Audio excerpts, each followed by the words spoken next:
మన తమిళ hero Vijay sir TVK పాట అని మొన్నట్లో పెట్టి పెద్ద అంగు ఆర్భటాలతో పెద్ద సభన పెట్టి మస్తు రచ్చ అయింది. తమిళనాడులో పెద్ద ఇది డిస్కషన్కే దారితీసింది కదా. అయితే ఇప్పుడు విజయ్ సార్కు భద్రతను పెంచాలని చెప్పి కేంద్ర మంత్రిత్వ శాఖ ఒక నోటీసును అయితే జారీ చేసింది అయ్యా.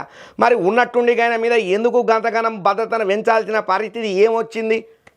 వార్త వచ్చింది ఖతర్నాక్లా చూడుండ్రి మీరే. సాధారణంగా విజయ్కు వై కేటగిరీకి చెందినటువంటి 8 నుండి 11 మంది సిఆర్పిఎఫ్ సిబ్బంది మరియు సాయుధ గార్డుల భద్రతను అయితే కల్పించారు అయ్యా. విజయ్కు తమిళనాడు లోపల మాత్రమే వై కేటగిరీ భద్రత కల్పించబడుతుంది. తమిళనాడు విక్టరీ క్లబ్ ను ప్రారంభం చేసినటువంటి నటుడు విజయ్ ఈ సంవత్సరం తమిళనాడులో వాకింగ్ టూర్ ను ప్రారంభించే అవకాశం ఉందనే వార్తలు గట్టిగానే వినబడుతున్నాయి. తమిళనాడులో ఆంధ్రప్రదేశ్ మాజీ ముఖ్యమంత్రి జగన్మోహన్ రెడ్డి తరాల విజయ్ పాదయాత్ర చేసే అవకాశం కూడా లేకపోలేదని చెప్తున్నారు విజయ్ అండ్ టీము. అయితే తమిళనాడులో విజయ్ ప్రజాదరణ పొందినప్పటికీ విజయ్ పార్టీకి ప్రజాదరణ లేదు. విజయ్ పార్టీకి వార్డు స్థాయి నిర్వాహకులు కూడా లేరయ్యా. అయితే ఇదంతా సృష్టించడానికి చాలా సంవత్సరాలే పడుతుందనే చెప్పాలి. కానీ దానికి ఒక షార్ట్ కట్ కూడా ఉన్నది. దీనికోసానికని చెప్పి విజయ్ వాకింగ్ టూర్ చేపట్టాలని చెప్పి ప్లాన్ చేస్తున్నట్టుగా చెప్తున్నారయ్యా.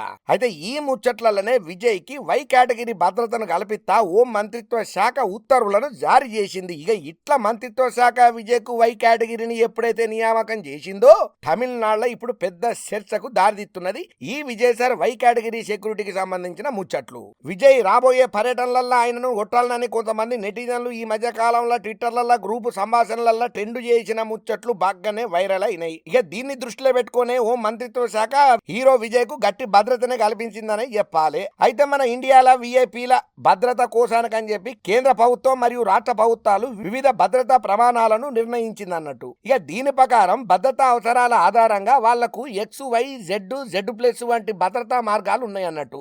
ఏదేమైనా ఇప్పుడు హీరో విజయ్ కు కేంద్ర మంత్రిత్వ శాఖ వై కేటగిరీ భద్రతను కల్పించుడు ఏదైతే ఉన్నదో ఇప్పుడు తమిళనాడులో పెద్ద హాట్ టాపిక్ అయి కూర్చున్నది.